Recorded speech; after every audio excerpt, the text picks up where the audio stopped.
હજીરા વિસ્તારમાં નવજાગૃતિ સ્કૂલની પાછળ આવેલા ખેતરમાંથી માનવ કંકાળ મળી આવતા હડકંપ મચ્યો છે। ખેડૂતો ખેતરમાં લાકડા કાપવા ગયા હતા તે સમયે માનવ કંકાળ દેખાતા પોલીસને જાણ કરાઈ હતી। હત્યાની આશંકાને પગલે પોલીસે તપાસ આરંભી છે। હજીરા ગામથી ફાંસો ખાધેલી હાલતમાં માનવ કંકાલ મળી આવ્યું હતું। મજૂરો લાકડા કાપવા માટે ખેતરમાં ગયા હતા તે દરમિયાન તેમને હાડપિંજર દેખાતા પોલીસને જાણ કરી હતી। હજીરા પોલીસ પાસેથી મળતી માહિતી મુજબ હજીરા ગામમાં આવેલી નવજાગૃતિ સ્કૂલની પાછળના ભાગમાં શુક્રવારે બપોરે માનવ કંકાળ મળી આવ્યું હતું। બપોરે મજૂરો આનંદ પટેલ નામના વ્યક્તિના ખેતરમાં લાકડા કાપવા માટે ગયા હતા। લાકડા કાપતી વખતે બાવળના ઝાડની પાસે હાડપિંજર દેખાયું હતું, જેથી મજૂરોએ તાત્કાલિક માલિકને જાણ કરવાની સાથે પોલીસને પણ જાણ કરી હતી।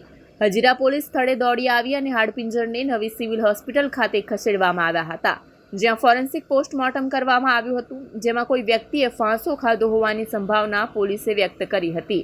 હાલ પોલીસે વધુ તપાસ હાથ ધરી છે।